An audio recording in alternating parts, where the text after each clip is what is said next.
Welcome back to the shop and welcome back to the channel.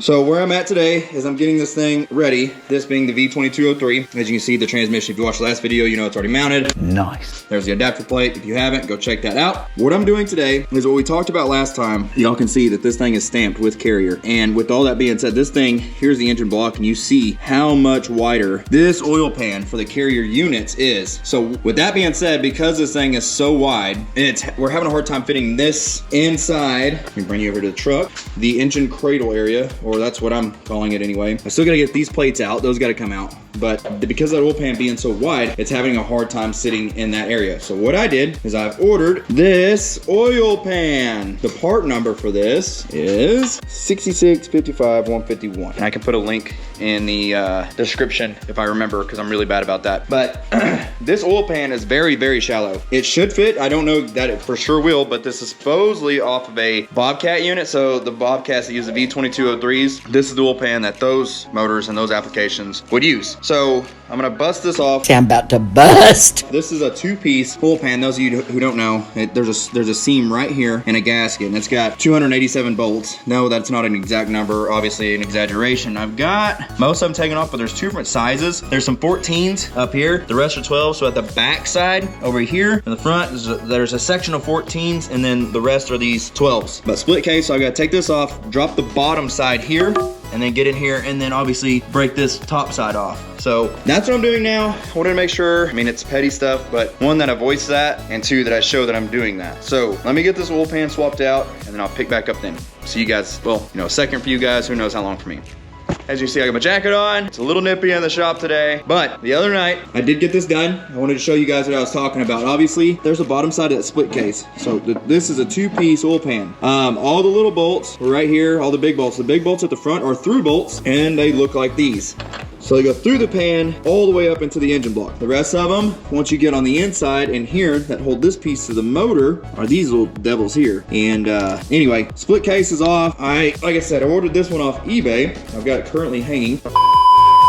I guess it's a little too cold for the camera. It just died. The battery gave out. Sorry about that. Anyway, what I was saying is I went ahead and got the bumper taken off this unit this morning. That way we have a little more real estate to get in and out of here. I felt it was gonna obviously be a lot easier to try to get this going in and out without the bumper being away instead of going up and over the bumper. But anyway, back to the oil pan. I got this little oil pan installed the other night. Greg with Overland Diesel actually sent me an email since this was purchased, and this looks very similar to a link he sent me, so I'm thinking this oil pan will be fine. I did have concerns. I did a lot of Googling, but it's the best thing we came up with, and then he sent me an email with a link, and it looked pretty identical to this. So I think we're gonna be safe because oil capacity was a concern of mine. But I've got this, just as you can see, just kind of loosely hanging in here because the bolts that were originally in here to hold the Carrier oil pan are a little bit long. And I think I'm gonna either have to grind these down because they're very specific. It's an M10 1.25 by 30 is what I need. Bought two of them, tried screwing them into the block, and it does not like the thread.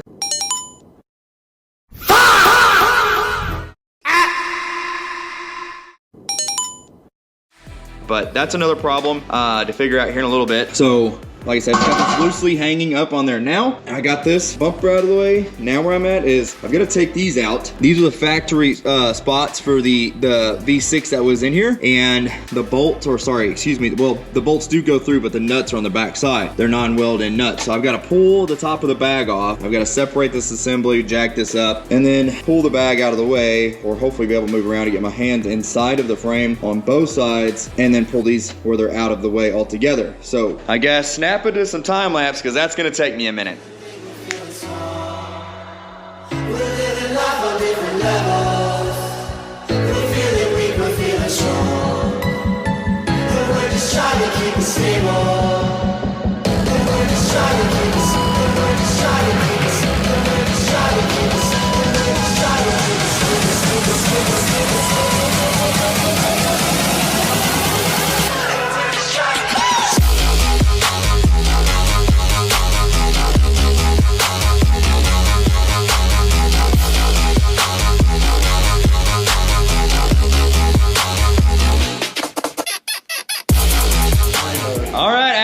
I'm sure you guys have seen Aaron and his bunch have showed up. Let's party. And where we are is we tried doing this the correct way, but when we dropped all this, I thought it was gonna be like open to get inside there. It's not, is it, Aaron? No, it is very much not. So somebody had the idea of just pulling this out last time, and I was like, no, we'll do it right. We just need more time. So I really did give it an honest try to do this right, but I don't feel like tearing the whole front end apart if I'm being completely honest on bolts that, God willing, I'm not gonna need. So we busted out the old yellow D-Walt, some safety gloves. Shout out to Heatwave for the eye protection, and Mr. Aaron's gonna freaking cut these off for us, so hopefully we can move forward. So insert cutting montage.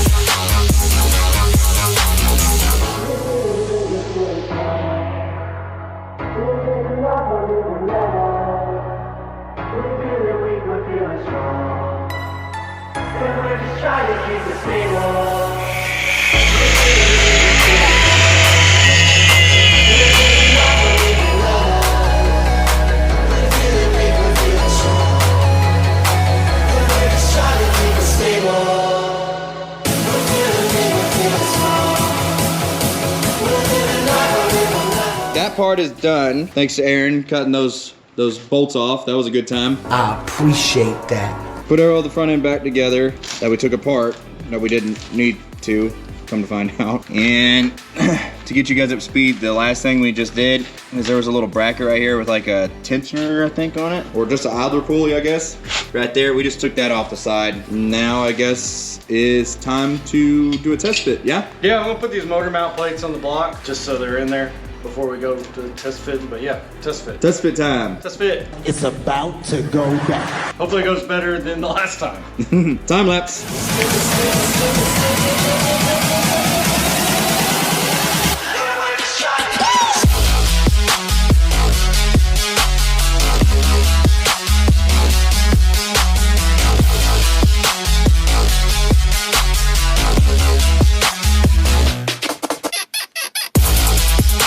Okay, so problem number 2 we have just ran into. As you can see from the time lapse, we got this thing kind of shoehorned in there. The oil pan is like almost perfect, really, where it'll slip like just behind that cross member, and it still might, I don't know. We had a little bit of a hiccup, that's why I'm picking up, and that gets to what Aaron's doing here as well. So you want to take them here, explain what you're doing? Yeah, so we're going to, the intake's hitting the firewall and it's not allowing us to get it further enough back. But what we do have is this grid heater that's in here that takes up about 3/4 of an inch or so. So we're gonna pull this off, take that out. Might give us just enough clearance. And that's, express this too, that's just for today. Him and I were just talking a minute ago, and I think what the best decision with this application is gonna be is they make an intake that's like flip-flopped. It's 180 from how it is now. And I think I'm gonna pull the trigger and just order that one, and that's gonna make life easier, because I think I'm gonna turbo this. Anything we can get. This is yeah, more power, baby. More power, baby.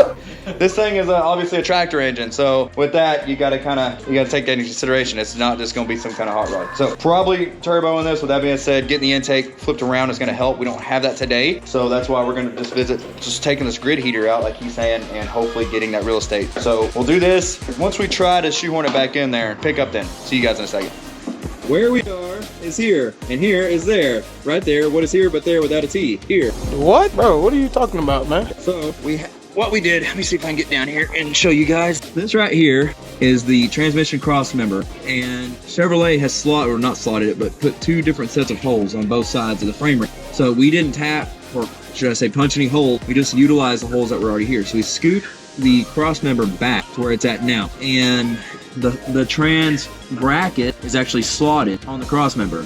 So that worked out. That gave us the real estate to get, I don't know if you guys can see, but that oil pan is now sitting just behind the front cross member, and it's got it to where it's sitting flush inside the engine bay, which is kind of what we were at. That's where this is sitting now. So the transmission is in place, the motor's in place, but the only thing that's essentially kind of connected is the transmission. So where we're at now is we've been mulling it over for like the past, I don't know, probably 2 hours or so. Yeah, at least. Trying to figure out how we're gonna do motor mount. We think we have a solid plan, and you know what? I'm gonna tag Aaron in. and because this was his idea, so let's see. Let's let him explain Oh, okay, thanks. on the spot. All right, just like that. We had an issue because obviously it's like really tight clearances in there. Couldn't find a good way to make this work with the mounts and all that. We went through a million different ideas, but I think what we settled on, get in here, get in here, man, is we're gonna put these back on in their factory location, tack them in. We're gonna take this clamshell part off and we're gonna make a new one that can actually be bolted to this plate so that it can be removed, because this needs to be moved out of the way for clearance to get the motor in and out. So that's hopefully the plan, where we just come up with a tube, bushing, and then tabs that are removed. And that should solve our problem. And we just make it twice. They should have stayed in there, you think? Well, they couldn't stay in there. That was the thing. They had to come out anyways, because we couldn't get the motor past the parts here that are welded on. So they had to come off. We're gonna put them back in, but modify them and hopefully have enough clearance. All of that is probably the next, or it's on the to-do list, probably coming up next, I hope. Aaron has already said that he's got some of the stuff that we may need material-wise. Table as well that we can lean on. He has a business on the side, which, oh, plug time. What's the business on the side? Sparks Metalworks. What do you do there? We do CNC plasma cutting, fabrication, and powder coating.